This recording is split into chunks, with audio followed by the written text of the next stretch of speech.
Comment prendre des bras le plus rapidement possible lorsqu'on est un homme maigre avec un emploi du temps chargé? Donc là actuellement, si tu es un homme actif, que tu as des responsabilités à gérer au travail, etc. et que tu veux prendre des bras pour remplir tes manches de t-shirt, ne plus complexer dans tes vêtements et te sentir le mieux possible, que ce soit dans ta vie personnelle et aussi dans ta vie professionnelle, c'est ce qu'on va voir dans cette vidéo. Tout simplement ici, je vais te présenter en 3 paliers, en 3 points, les muscles à prioriser pour prendre des bras le plus rapidement possible, donc de la manière la plus efficiente, le moins de temps possible à y accorder pour avoir le plus de résultats. Donc on va voir les muscles à prioriser, les exercices à sélectionner par rapport à ces groupes musculaires et enfin on va voir comment agencer ça dans un programme de musculation. Comme ça, tu vas pouvoir remplir tes t-shirts dès le printemps et puis te sentir bien à la plage dès cet été. Donc petit rappel, si tu me découvres aujourd'hui, si tu ne me connais pas, je suis Robin Vitry, l'inventeur de la synergie morpho-calorique, le créateur de cette méthode qui a permis à plus de 160 hommes maigres de se transformer en passant de maigres à musclés et confiants pour après se sentir mieux dans leur travail, dans leur vie pro, etc. Notamment, moi j'ai commencé à 22 ans à 55 kg pour 1m80. Donc là tu vois, on parlait de remplir les manches de t-shirt. Donc là, on voit que j'ai le t-shirt qui pendouille derrière alors que là je mettais du XS, j'étais déjà en deuxième année de fac de sport. Ça, ce t-shirt XS là, malheureusement je ne l'ai plus, mais voilà, on flottait dedans. On voit bien que mes bras ils faisaient exactement la même taille que mes poignets, absolument catastrophique. Et aujourd'hui, enfin plutôt demain, j'ai 31 ans, je vais avoir 31 ans, je fais toujours 1m80, mais là je suis plus aux alentours des 76 kg, j'étais même monté jusqu'à 85 kg, mais je préfère mon physique ici et à travers mon bac+5 en STAPS, en fac de sport, j'ai pu devenir coach sportif et je me suis spécialisé pour les hommes maigres actifs avec ma morphologie. Et donc, encore une fois, cette méthode en 3 piliers avec le côté nutritionnel, avec une nutrition à haute densité calorique pour prendre de la masse musculaire sans forcer sur l'estomac. Et d'ailleurs, petite annonce directement pour la suite de la vidéo où là on va plus parler du côté musculation, du côté musculaire, etc.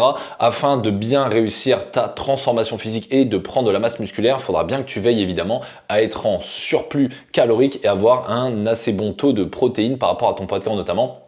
Je te mets au-dessus de ma tête une vidéo en fiche dans laquelle on aborde ce sujet. Avec également un pan tout entier sur un programme de musculation aussi à haut rendement visuel dont on va voir ici et le protocole anti-abandon. Donc ça pareil, j'en parle dans d'autres vidéos sur ma chaîne. On rentre dans le vif du sujet directement. Les muscles à prioriser, tu vas voir que directement on va pouvoir se concentrer sur ces 3 muscles en priorité sur tes bras. Donc tu t'en doutes, le biceps, triceps et les avant-bras. Ces muscles là sont composés de plusieurs portions, de plusieurs chefs. Donc sur le biceps, donc bi pour 2, on a le chef long, le chef court et en troisième on a le brachial, mais tu vas voir qu'il est un petit peu plus aussi lié à l'avant-bras, etc. Notamment on va voir les triceps, donc la tri pour 3, on a le chef long, la longue portion, la courte portion et le vaste externe, donc qui vont te donner aussi les vastes externes, cette dimension de face, cette largeur au niveau des bras. Et on va aussi parler des avant-bras. On va pouvoir voir ça directement avec les exercices à sélectionner donc pour travailler ces bras. Donc en premier lieu, on va pouvoir s'attaquer aux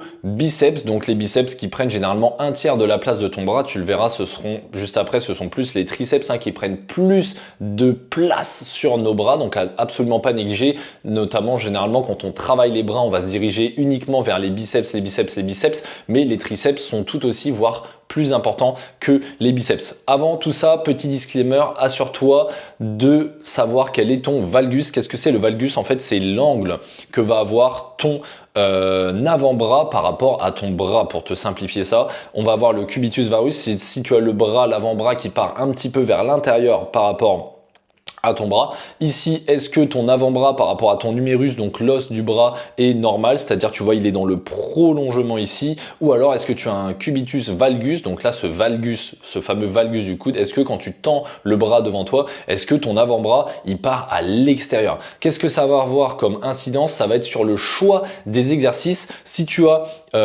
plutôt un cubitus valgus et que tu es normal, pas forcément de problème pour réaliser la plupart des exercices, même que ce soit la barre droite, etc. en salle de musculation. En revanche, si tu as un cubitus valgus, évite d'utiliser tout ce qui va être barre droite, etc. sur les exercices. Privilégiez plutôt des barres easy, tu sais, avec les poignets comme ça qui partent vers l'intérieur. Sinon, en fait, tu risques de t'occasionner des douleurs au coude et au poignet. Donc, sois vigilant là-dessus. Si tu as plutôt ce bras-là, quand tu tends les bras devant toi, c'est assez simple à faire. Tu peux prendre une photo, même si tu veux être sûr à 200% d'y arriver et de voir que tout va bien. Si tu as plutôt un cubitus valgus, si tu as ce valgus du coude, privilégie les exercices que ce soit aux haltères ou avec bien des poignets, avec des vers l'intérieur comme ça en mode bar easy. Donc pour travailler tes biceps, donc tu vas pouvoir te concentrer sur des exercices polyarticulaires notamment où tu vas pouvoir mettre plus lourd et donc appliquer plus de tension mécanique. Donc là on a par exemple des tractions supination non cambrées. Tu vois ici que je creuse pas excessivement le dos.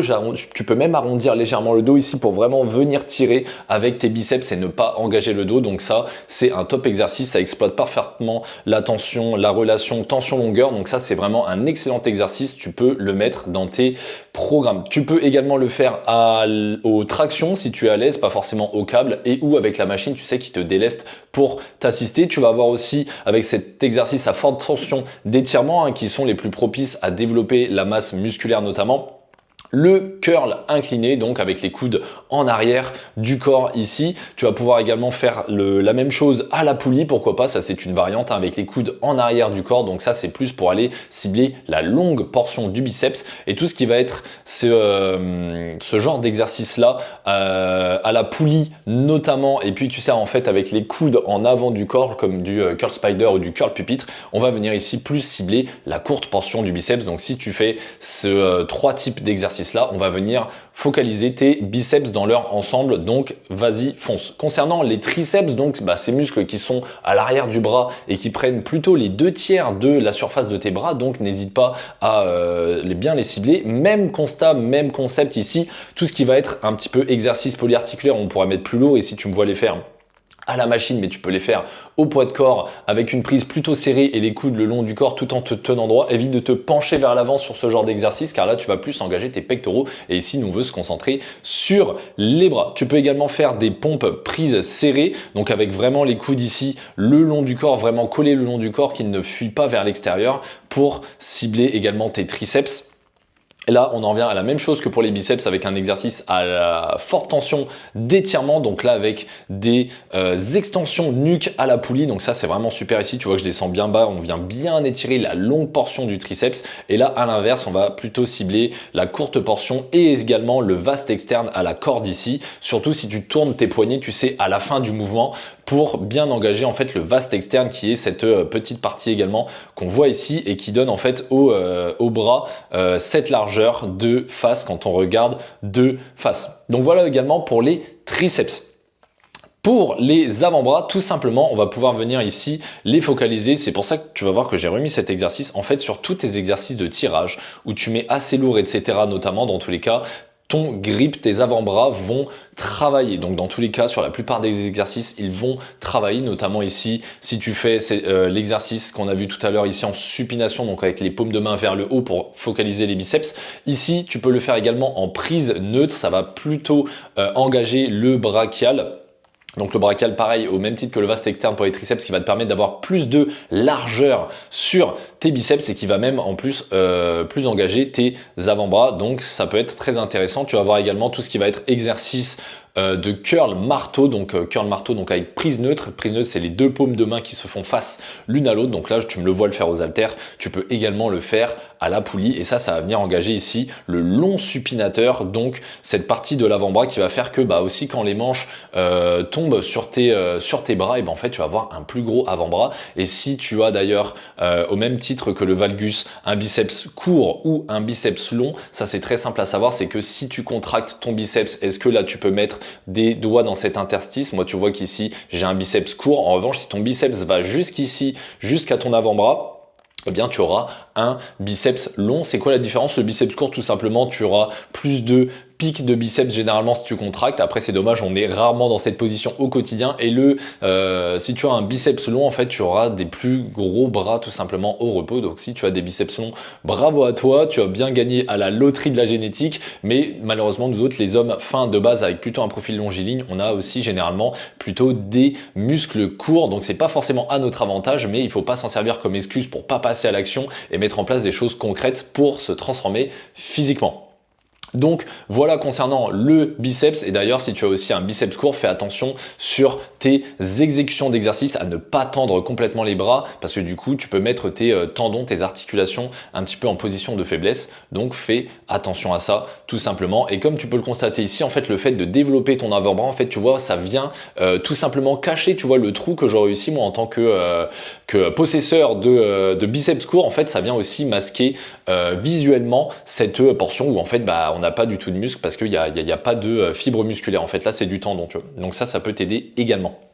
Concernant ça, comment l'agencer dans un programme de musculation concrètement? Et en fait, tu vas pouvoir faire tes bras si tu veux les mettre en priorité dans tes programmes et à développer en priorité sur ton physique. Tu peux faire entre 12 et 20 séries par semaine. Encore une fois, ce sont les méta-analyses de 2022, donc des regroupements d'études scientifiques qui ont démontré qu'il s'agissait de la meilleure fourchette de répétition si tu voulais développer un groupe musculaire le plus rapidement et le plus efficacement possible. Et lorsque tu dépasses 10 séries par semaine, le mieux c'est de faire 2 fois par semaine, donc divisé en 2 séances dans la semaine. Au niveau des répétitions, tu peux faire entre 6 et 15 répétitions par série de travail, c'est-à-dire où tu t'approches de l'échec à 1-2 répétitions maximum ou que tu atteins l'échec musculaire, tout simplement pour agencer ça dans ton programme.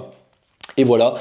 Qu'est-ce que ça ferait dans un programme de musculation globalisé? Donc là avec la fameuse technique des 3 tiroirs, encore une fois tirée des méta-analyses de 2022. Donc dans le tiroir 1, les muscles que tu veux développer en priorité avec 12 à 20 séries. Dans le tiroir 2, les muscles que tu veux développer mais moins en priorité que les premiers avec 8 à 12 séries de travail par semaine. Et dans le tiroir 3, les muscles que tu veux développer légèrement et ou seulement maintenir avec 3 à 5 séries par semaine en s'approchant évidemment de l'échec musculaire. Donc ça pourrait donner quelque chose du genre pectoraux et bras, biceps et triceps. Dans ton tiroir 2, tu mettrais le dos, les avant-bras qui vont se développer comme je t'ai dit sur tous tes exercices de tirage, notamment épaules, quadris. Et dans le tiroir 3, pour l'instant tu n'as pas forcément envie de développer tes jambes pour l'instant, mais peut-être que ça peut changer plus tard. Ischio, mollet, fessier, tout simplement. Donc là avec 2 séries sur tes deux séances par semaine, pardon, sur tes pectoraux et sur tes biceps et tes triceps. Voilà comment tu vas pouvoir agencer ça dans ton programme pour prendre des bras le plus rapidement possible. Si tu veux accélérer tout ça tout simplement en ce début d'année et être sûr d'atteindre tes objectifs pour le printemps et cet été, moi je te laisse tout simplement prendre un appel métabolique morpho-anatomique offert avec moi. Ça va nous diriger automatiquement, ça va te diriger automatiquement vers mon calendrier dans lequel tu pourras prendre un rendez-vous visio avec moi. Donc si tu es un homme maigre avec un emploi du temps chargé à cause de ton travail, notamment de tes responsabilités professionnelles, et que tu veux quitter ce corps maigre qui ne te convient pas forcément et que tu veux développer un physique athlétique et plus massif dans lequel tu vas te sentir à 100% confiant et épanoui, je te laisse simplement passer sous le premier lien qui est dans la description pour qu'on puisse en parler de vive voix tous les deux et voir comment mettre en place le meilleur plan pour toi par rapport à ta morpho-anatomie, par rapport à ton train de vie, par rapport à tes horaires de travail, etc. Que ça s'adapte au mieux par rapport à ta vie, parce que moi, ma philosophie, c'est vraiment la musculation au service de sa vie et ne pas vivre pour la musculation. On ne veut pas devenir bodybuilder. On veut tout simplement être le plus confiant et se sentir le mieux possible dans son corps. C'était Robin Vitry, le coach des mecs skinny. À la semaine prochaine pour une nouvelle vidéo et à tout de suite si tu prends un appel visio avec moi. Plus jamais maigre.